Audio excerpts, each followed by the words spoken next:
Hello student, yes आज की video में हम भारत की खोज पुस्तक के फर्स्ट लेसन को रीड करेंगे। भारत की खोज पुस्तक पंडित जवाहरलाल नेहरू ने लिखी है।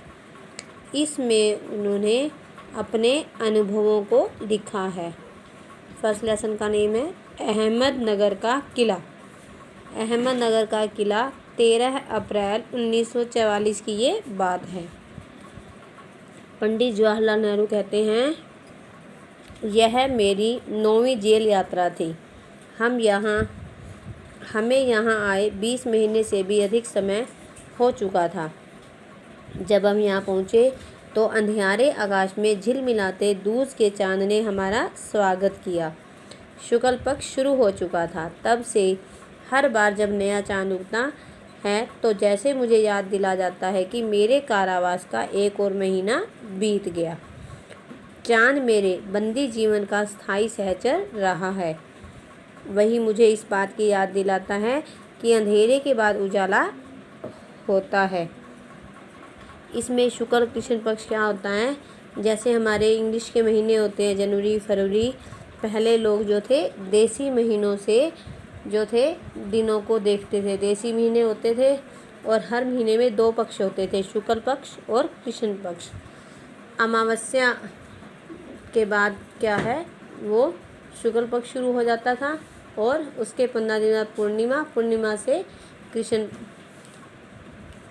कृष्ण पक्ष शुरू हो जाता है। अतीत का भार।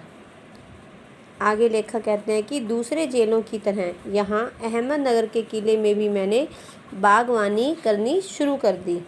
मैं रोज़ कई घंटे तपती धूप में भी फूलों के लिए क्यारियाँ बनाने में बिताने लगा। मिट्टी बहुत ख़राब थी, पथरीली, पुराने मलबों से और अवशेषों से भरी हुई। चूँकि यह इतिहास स्थल है, इसलिए अतीत में इसने कई युद्ध और राजमहलों की दुर्भी संधियाँ देखी हैं। यहाँ का इतिहास बहुत पुराना नहीं है। घटनाओं की दृष्टि से इसकी कोई विशेष अहमियत भी नहीं है, पर इससे जुड़ी एक घटना आज भी याद की जाती है। यह घटना है चांद बीबी नाम की एक सुंदर महिला के साहस की कहानी, जिसने इस किले की रक्षा के लिए अकबर की शाही सेना के विरुद्ध हाथ में तलवार उठाकर अपनी सेना का नेतृत्व किया। पर अंत में उसकी हत्या उसके अपने ही एक आदमी ने कर दी थी। खुदाई के दौरान हमें ज़मीन की सतह के बहुत नीचे दबे हुए प्राचीन दीवारों के हिस्से और कुछ गुंबदों और इमारतों के ऊपरी हिस्से मिले। हम बहुत दूर नहीं जा सके क्योंकि न तो अधिकारियों से इसकी मंजूरी मिल पाई और न ही हमारे पास इस काम को जारी रखने के लिए साधन थे। अब मैंने कुदाल छोड़कर हाथ में कलम उठा ली है, पर मैं जब तक आज़ाद नहीं हो जाता और कर्म के माध्यम से वर्तमान को अपने अनुभव का हिस्सा नहीं बना लेता, मैं उसके बारे में नहीं लिख सकता, न ही पैगंबर की भूमिका अख्तियार कर मैं फ़िलहाल भविष्य के बारे में लिख सकता हूँ। बचा रहता है अतीत, पर मैं उसके बारे में भी किसी इतिहासकार या विद्वान की तरह विद्वतापूर्ण शैली में नहीं लिख सकता। मैं पहले की ही तरह अपने आज के विचारों और क्रियाकलापों के साथ संबंध स्थापित करके ही उसके बारे में कुछ लिख सकता हूँ। गेटे ने भी एक बार कहा था कि इस तरह का इतिहास लेखन अतीत के भारी बोझ से एक सीमा तक राहत दिलाता है। इस पाठ में लेखक ने जो अपने अहमदनगर किले में जब वो बंदी थे, उसमें उन्होंने जो अनुभव किया, जो देखा, उसी को उन्होंने लिखा था। अतीत का दबाव भला हो या बुरा, दोनों तरह अभिभूत करता है। कभी कभी यह दबाव दम घोंटू होता है, खासतौर पर उन लोगों के लिए जिनकी जड़ें बहुत पुरानी सभ्यताओं में होती है, मसलन भारत और चीन की सभ्यताएं। आखिर मेरी विरासत क्या है? मैं किन बातों का उत्तराधिकारी हूँ? क्या उन सब का जिसे मानवता ने दासियों हजारों साल के दौरान हासिल किया। दसियों हजारों साल के दौरान हासिल किया।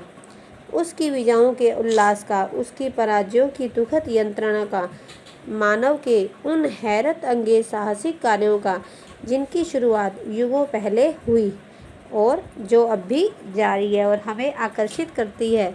मैं इन सब का वारिस हूँ, साथ ही उस सब का भी जिसमें पूरी मानव जाति की साझेदारी है। हम भारतवासियों की विरासत होता है जो हमें पूर्वजों से, हमारे पुरखों से मिली होती है। में एक ख़ास बात है जो अनोखी नहीं है, क्योंकि कोई व्यक्ति औरों से एकदम अलग नहीं होता। अलबत्ता एक बात हम लोगों पर विशेष रूप से लागू होती है जो हमारे रक्त, मांस और अस्थियों में समाई है।